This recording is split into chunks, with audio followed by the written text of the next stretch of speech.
Segundo o advogado tributarista Cláudio Ramos, o Senado aprovou a lei complementar que substitui o teto de gastos com algumas ressalvas. Por exemplo, que nem todas as despesas poderão estar atreladas ao limite previsto pela União. Alguns gastos saem dessa ideia de que tudo vai estar atrelado ao total de gastos de orçamento, ou seja, do que eu previ. Quais gastos, por exemplo, que estão lá previstos? Algumas situações. Gasto com Fundo de Educação Básica, que vai voltar diretamente para os municípios, educação primária e afins, os professores, investimento. Nós temos aqui Ciência e Tecnologia, então vai envolver em relação com as universidades. Fundo da Amazônia, por exemplo, que também abarca toda a região amazônica, que faz parte do governo federal quanto a investimento.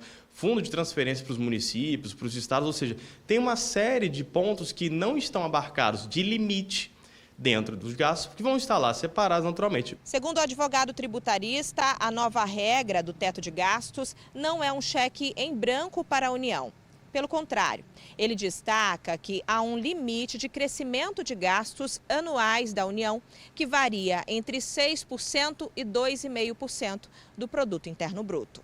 Nós temos aqui uma previsão clara de quais são os contrapesos, vamos colocar assim, que vão segurar exatamente esses gastos. Então, eu vou verificar como foram esses gastos, a arrecadação de outro lado, eu tenho a inflação como índice para dizer, olha, vamos corrigir para poder manter essa sequência de gastos e, ao mesmo tempo, também o equilíbrio quanto ao PIB para poder dizer, olha, nós podemos avançar nessa quantidade ou não.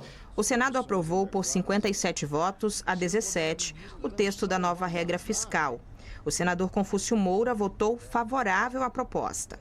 Não quer dizer que vai gastar muito. Então, ele estabeleceu metas e uma disciplina do gasto público. Isso é muito importante, né? Essa lei, essa mudança veio para suprir aquele queijo suíço que era a lei do teto de gastos, que já estava ultrapassado.